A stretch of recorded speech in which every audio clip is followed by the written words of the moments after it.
안녕하십니까. 저는 현대회계법인의 윤현택 회계사라고 합니다. 오늘은 2018년 10월에 개정된 외관법, 그리고 올해 4월에 개정된 현재 입법 예고 중인 외관법 시행령을 포함해서 전체적으로 외부감사법 개정 내용이 우리 회사에 미치는 영향이 뭔지에 대해서 여러분들의 이해를 좀 돕고자 좀 설명을 드리겠습니다. 전체적인 내용을 아주 핵심적인 내용 위주로만 설명을 드리도록 하겠습니다. 크게는 한 7개, 8개의 꼭지 위주로 중요한 사항 위주로 좀 설명을 드리도록 하겠습니다. 첫 번째 보시면 여기 화면에 보시는 것처럼 실제로 2017년 10월 31일 날 외부감사법이 전부 개정됐습니다. 일부 개정이 아니라 전부 개정이 됐고요. 올해 4월 19일 날 외관법 시행령 개정안이 입법 예고가 되어 있는 상태고요. 지난주까지, 지난 5월 31일까지 여기에 대한 의견 청취를 했고, 실제로 이 외관법 시행은 2018년 11월 1일입니다. 그리고 아셔야 될 게 우리 회사가 외관법 적용이 어떤 게 적용인지는 우리 회사의 형태에 따라서 달라진다라고 하는 것 좀 기억하셔야 되는데, 우리 회사가 상장법인이냐 아니면 비상장법인인데 자산이 1천억 이상인 대형 비상장 주식회사이냐 아니면 일반 법인이냐라는 것 좀 파악하시는 게 중요할 것 같습니다. 그래서 상장법인은 내부에 걸려지던 감사라고 하는 의무가 새로 신설됐고요. 그 다음에 상장법인과 대형 비상장 주식회사는 주기적 지정제라고 하는 6+3이라고 하는 아주 중요한 이펙트가 좀 존재하는 그러한 외부감사 규정이 생겼고요. 그 다음에 외부감사법에 새로 유한회사가 추가됐다. 그리고 외부감사 대상도 변경이 됐다. 이게 큰 틀에서 중요한 내용이라고 이해하시면 될 것 같습니다.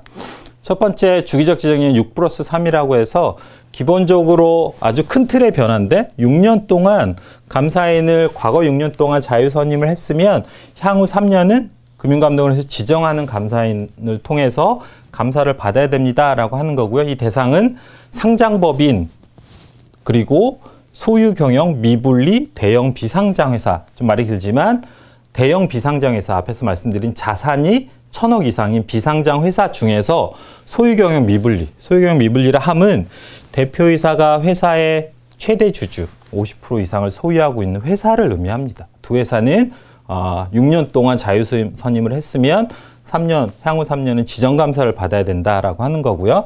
상장법인 중에 코넥스는 제외됐습니다. 그리고 이거의 예외사항이 작년에 큰 이슈였는데요. 예외사항은 크게 외관법에서는 최근 6년 이내 감리 결과 위헌사항 없는 회사 and 회계 처리의 신뢰성이 양호한 회사라고 해서 이건 시행령에서 정하겠다라고 했고요. 시행령에서 이렇게 정했습니다. 올해 4월에 시행령에서는 회계 처리의 신뢰성이 양호한 회사라 함은 일단 회사가 감리를 신청해야 돼요. 그래서 이게 좀 부담스러운 부분일 수 있는 거죠. 그리고 감리를 신청할 수 있는 요건은 아래 3가지를 다 충족해야 되는데 3년 동안 내부에 걸리지도 중요한 취약점이 없어야 되고요. 그 다음에 앞으로 6년 감사했고요.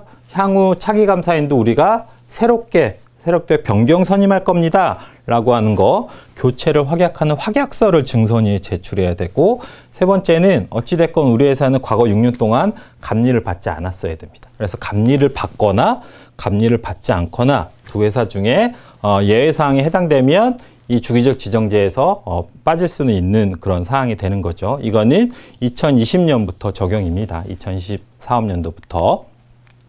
그 다음에 주기적 지정제는 2020년이 되면 실제로 회사 수가 상당히 늘어나기 때문에 금감원에서는 조금 조절을 하겠다라고 하는 게 외관법 시행령, 지정 시기를 연기할 수 있다라고 하는 시행령에 근거해서 아마 조정이 될 수도 있다라고 하는 걸 좀 이해하시면 될 것 같습니다.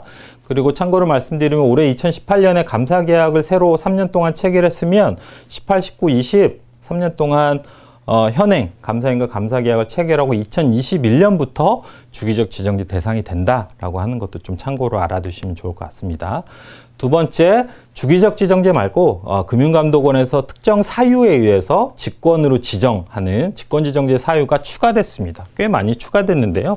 요 사항들인데 첫 번째는 재무제표를 감사인이 대신해서 작성해주면 안 된다. 그 다음에 재무제표 작성과 관련된 회계처리에 대한 자문을 요구하거나 받으면 안 된다. 이게 예를 들어서 최근에 하고 IFRS 9이나 IFRS 15 이러한 새로운 회계 기준에 대한 자문 이런 것들을 감사인으로부터 받으면 안 된다. 재무제표 작성도 감사인이 해주면 안 된다라고 하는 거고요.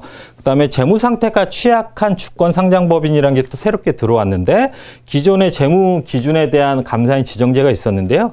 새로 추가된 게 영업이익이 0보다 작거나 영업현금 흐름이 0보다 작거나 그러니까 영업이익이나 영업현금 흐름이 마이너스이거나 이자 보상 비율이 1 미만이면 감사인 지정하겠다라고 하는 거고요.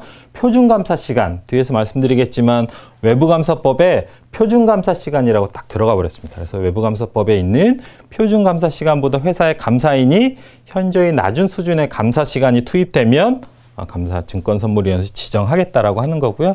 현저히 낮은 수준에 대해서는 공식적으로 어느 정도인지는 아직 공식적으로 나온 건 없습니다.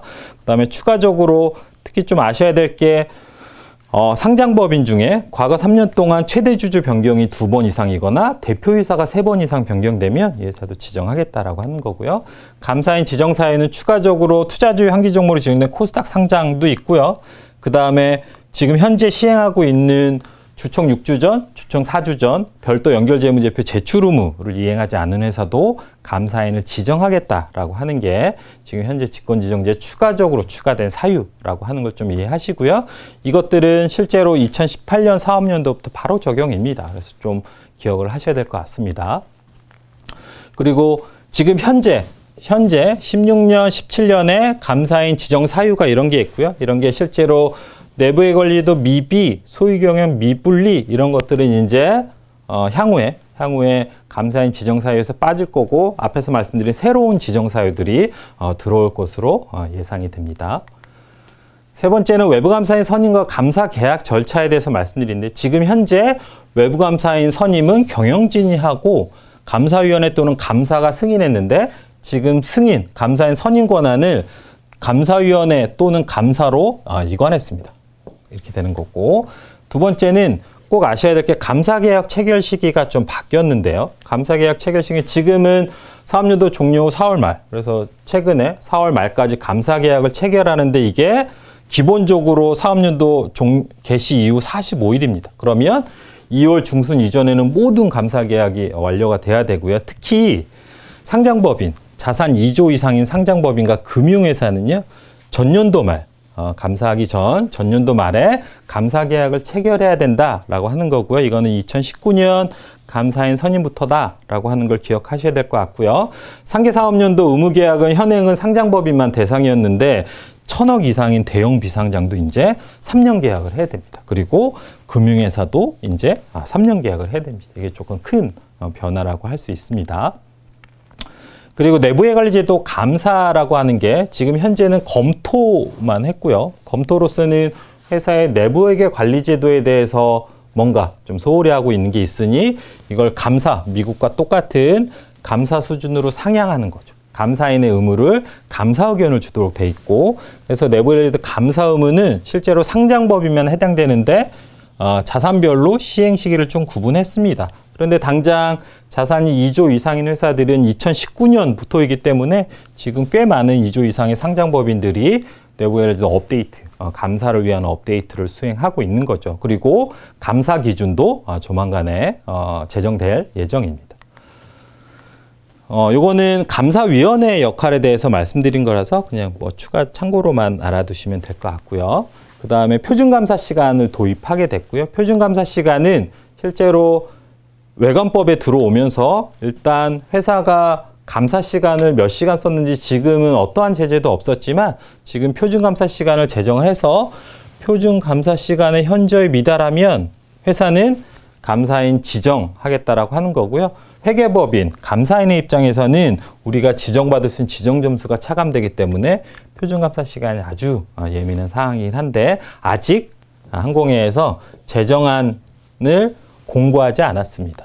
내부적으로는 다 드래프트가 되어 있는 걸로 알고 있는데 아직 공고하지는 않았지만 조만간에 나올 걸로 예상이 되고요. 이게 올해부터입니다. 올해부터 좀 기억하시고요.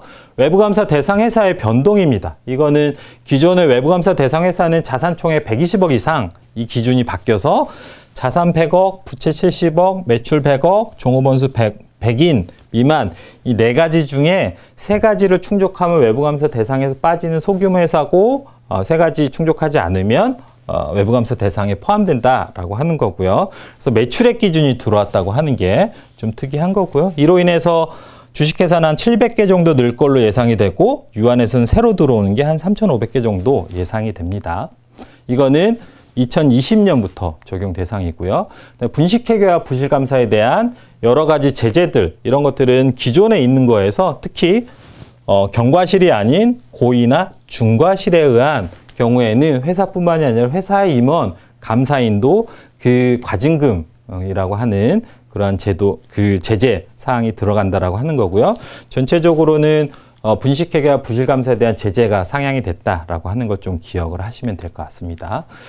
기타를 말씀드리면 감사 대상 회사에 제공하는 비감사 용역이 이제는 어느 정도 제한된 게 되게 많지만 기존에는 매수 목적, 타 회사를 매수하는 목적으로는 자산부채 실사 가치평가 밸류에이션 다 괜찮았는데 이제는 안 된다라고 하는 거고요. 이거는 감사 대상 회사의 연결자 회사도 포함해서 안 된다라고 하는 겁니다. 그리고 공포 후 6개월이 경과한 날부터 시행이니까 지금 현재 작년 11월 1일 공포했기 때문에 현재 지금 시행 중인 규정이라고 이해하시면 될 것 같고요.